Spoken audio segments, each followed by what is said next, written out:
ఇప్పుడు ఒక family member head ఉంటారు కదన్న, ఒక ఇంట్లో కొడుకుంటే సంపాదించి మనం బాగా చూసుకుంటాడు. ఇప్పుడు కొడుకు అవసరం లేదన్న, సీఎం జగన్ ఉంటే చాలు, చాలు ఇక అంతే అంతే అంతే అంతే అన్న. ఇప్పుడు ఇద్దరు ఫ్యామిలీ మెంబర్స్ ఉన్నారన్న, 45 years ఉంటుంది అమ్మకి, వాళ్ళకి చేతి పథకం ఇస్తుండే 18 సంవత్సరానికి, వాళ్ళకి ₹1,00,000 అప్పు ఉన్నా కూడా 5 years అయిపోయింది కదన్న.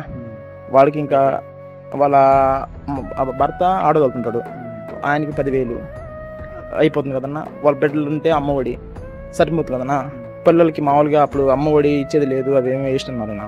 అమ్మఒడి వల్ల మాకు అబ్బాయిని చూడన్నా యూనిఫామ్ ఉండేది కాదన్న. లాస్ట్ ఇయర్ డబ్బున్నోళ్ళు యూనిఫామ్ ఎందుకు కనిపెట్టారంటే నాకు తెలిసి, నేను చదువుకున్న విధంగా డబ్బున్నోళ్ళు మంచి క్వాలిటీ గుడ్లు వేసుకుంటారు, డబ్బు లేని వాళ్ళు తక్కువ క్వాలిటీ గుడ్లు వేసుకుంటారు. యూనిఫామ్ అనేది అందరికీ సమానంగా ఉంటుందని, సమాంతరంగా చూడాలని యూనిఫామ్ ఇస్తారు. ఏ గవర్నమెంట్ యూనిఫామ్ ఇవ్వలేదన్న నాకు తెలిసినంత. యూనిఫామ్, షూ, టక్, బెల్ట్ అని ఇవ్వలేదన్న, ఈ ప్రభుత్వం మాత్రమే ఇచ్చారు. ఇప్పుడు బట్టలు లేని మా ఏరియాలో మళ్ళీ బట్టలు లేని ఉన్నారు అన్న. ఆ బట్టలు లేని వాళ్ళకి అది బట్టలు యూనిఫామ్ ఏదో పక్కన పెడితే ఆ బట్టలు అనేది వాళ్ళకి ఊరికి వచ్చేట్టు కదన్న.